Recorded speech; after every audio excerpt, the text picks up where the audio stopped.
Please rise and join me in the Pledge of Allegiance. I pledge allegiance to the flag of the United States of America and to the republic for which it stands, one nation, under God, indivisible, with liberty and justice for all. You may be seated. Now let's take a moment of silence for reflection.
Good morning, Colts. My name is Mackenzie. And I'm Philip. Welcome back to the Northside News. Today is Friday, May 10th. If you received one of those Cambridge Learner Attribute cards, today is the last day to return them. Didn't you get one, Mackenzie? I actually did, but Miss What's-Her-Name didn't tell me that today was the last day to turn them in, so I guess I don't get public subs. Yeah, too bad. Anyways, I heard we were under a severe thunderstorm warning today. Griffin, can you tell us more about that? Thanks, Philip. Yes, we are under severe weather storms, so make sure you stay safe and buckled up on the roads. But today there's going to be a high of 89 and a low of 72, as well as a wind gust up to 16 miles an hour and a 59% chance of rain. Not great weather today, so stay safe. Back to you all in the studio. Thanks, Griffin. Looks like we're going to need some umbrellas. Apparently someone has been attacked by a bobcat. Jane, can you tell us more about that? Good afternoon, guys. This is coming from your Northside News. Have you heard of the story when the Orlando man fought off the bobcat for trying to attack his dog? Paul Johnson was walking his daughter's dog's coder Saturday morning in Orlando when the bobcat attacked him. Today I'm here with one of the witnesses. The bobcat attacked him and started scratching his skin. It was blood everywhere. When you seen it, what was you thinking? I was so amazed. I was like, oh my God, I want. The same bobcat that attacked the dog attacked the deer late last night on a trail. Here was a video that was caught on camera. A few moments later.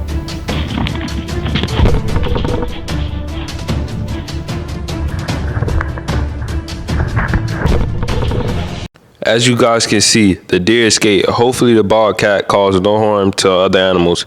Beware of your surroundings at all times. Go Colts! I can't believe that. Anyways, the t-shirt nomination for Resilient Students will be drawn today live on the Northside News. Mackenzie and I have already drew 5 names out of this box. Camila Gonzalez, Jennifer Bryant, Cassidy Brown, Manuel Caballero, and Michael Cronmiller. My names are Courtney Waller, Colton Hughes, Mason Cook, Hunter Holber, and Savannah Holt. Congratulations to all of these students. We also have an important announcement about driving at night. Alana has more for you about that. Let's take a look at some tips to help us drive safe at night. To consider before driving in the dark and to remember, do not drink and drive. Be sure all lights are working properly. Also, make sure they're clean for optimal performance. Make sure you turn on your headlights as soon as it starts to get dark and do not wait any longer. Be sure not to smoke and drive. According to National Safety Council, nicotine and carbon monoxide are hindered your vision at night. Do not text and drive and avoid all distractions. I repeat, all distractions. Slow speed and do not drive closely behind other cars in front of you. I hope these tips were helpful and help you drive safe at night. That seems very important. Now, Gerald, can you go ahead and tell us about sports? Of course, Philip. Next Thursday, there will be a meeting for the 2024 to 2025 girls golf team in Devon's Moon, Building 1, Room 20. It will start at 4:15. If you have any questions, ask Ms. Devon. Back to you guys in the studio.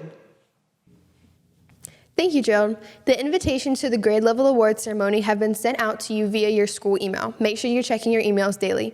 Now, Haley, can you go ahead and tell us about clubs? Ms. Mackenzie, on the 14th, we have an FFA banquet at 6 p.m., so make sure you have your boots and buckle shine. Yeehaw!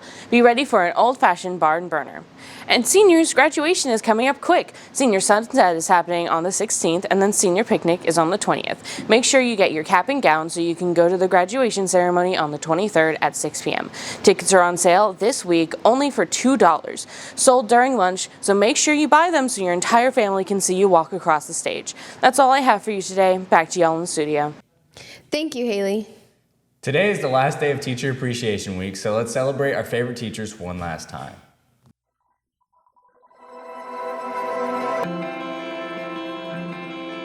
I think to be a teacher would probably be a very stressful job, just because you have to take care of so many students. I think it takes empathy and, good communication skills, definitely. Those are like the two big things. Like if you care about students, that makes that you're bound to be a good teacher, and you just got to understand people and be communicative. So that's what I think it takes to be a teacher. I'd say it's probably pretty stressful, just because I know that there are some kids that like to come here and learn, but there's also a lot more kids that like to come here and just mess around or do whatever it takes to get throughout the day. And it gets stressful for students too, so that probably just makes it even worse for the teachers. So I'd say it's definitely a hard job. My favorite teacher is Miss Vial because she cares for her students and she makes connections with them. Definitely Miss Brogan. She's been there for 3 years and she's really personal with her students. She gets to know them. I would say that my favorite teacher is Miss Brown, just because I had her for 2 years and she was always there for me and always understood like when I was going through something. It was just always helping me in the classroom and outside of the classroom. My favorite teacher's gotta be Mr. Galvin. Although he's not really a teacher, he's a teacher to me. He's a mentor and he works up in guidance. He's always been there for me. He's been my mentor for a couple years. He's been my coach. He's always been there for me, and he makes me feel welcomed and supported. When they come to my cheer competitions and they support me there and they watch, so like Miss Vial has been there, Miss Spencer has been there, Mr. Ennis has been there, Miss Brogan has been there, and that made me feel really supported. Definitely when I was out for a week because of an injury, all my teachers were contacting me and staying close, and they were like, telling me not to worry about the work I had to do. So they really helped me catch back up after I missed that week. If I had to say an example of a time a teacher made me feel supported, it was last year. I was going through something in my personal life and all my teachers were just really there for me. Miss Brown let me stay in her room for the first 3 periods of the day because I was crying and I couldn't stop. All my teachers were just letting me go turn my work in when I could. They were all just texting me, asking me how I was. And it was really nice to see. An example of how a teacher made me feel supported would be when Miss Brown, she's very supportive of you in your academic life, and she doesn't let you fall behind. And if you have any questions, she's always there to support you. Miss Vial, she always gets onto me for being such a goofy person, but she always makes sure that I understand, that I can get work done. It makes me feel supported because, I'm always able to do stuff, even if I'm goofy, because she makes me feel like I can do it.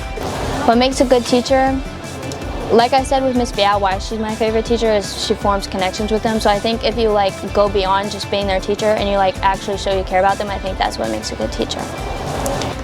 What makes a good teacher, I would say, is being there for their students, understanding them and what's going on in their life, and just making sure they know that you care about them and not just making them turn work in. And what makes a good teacher?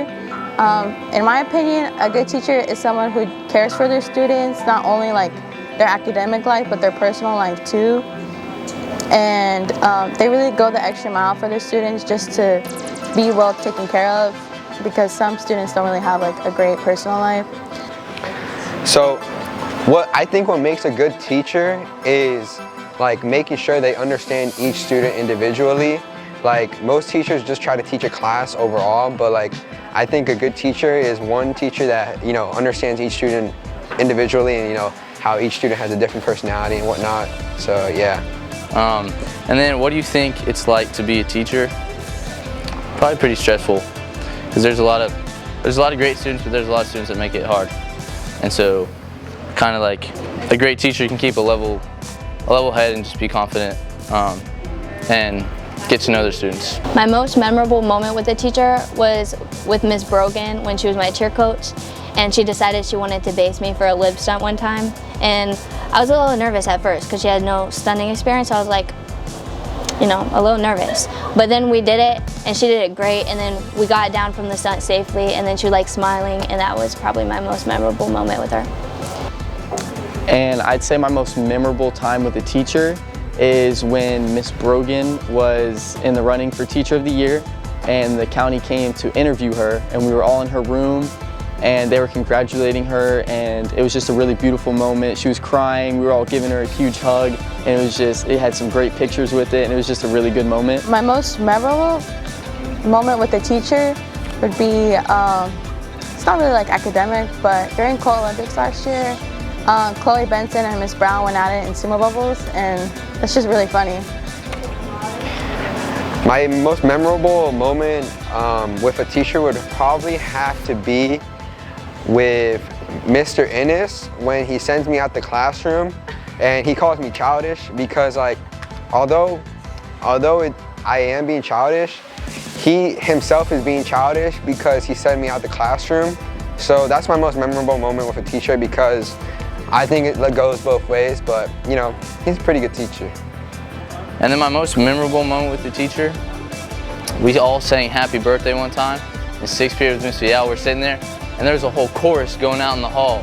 And so we opened the doors and 3 classes came in, and it was great. We were all yelling for Miss Vial. Thank you, teachers, for helping me with everything throughout high school. Thank you to all my teachers that I've had over the last 4 years. I would just like to say thank you to all my teachers for helping me throughout high school and just letting me get to where I am today. Thank you to all my teachers for supporting me my past 4 years.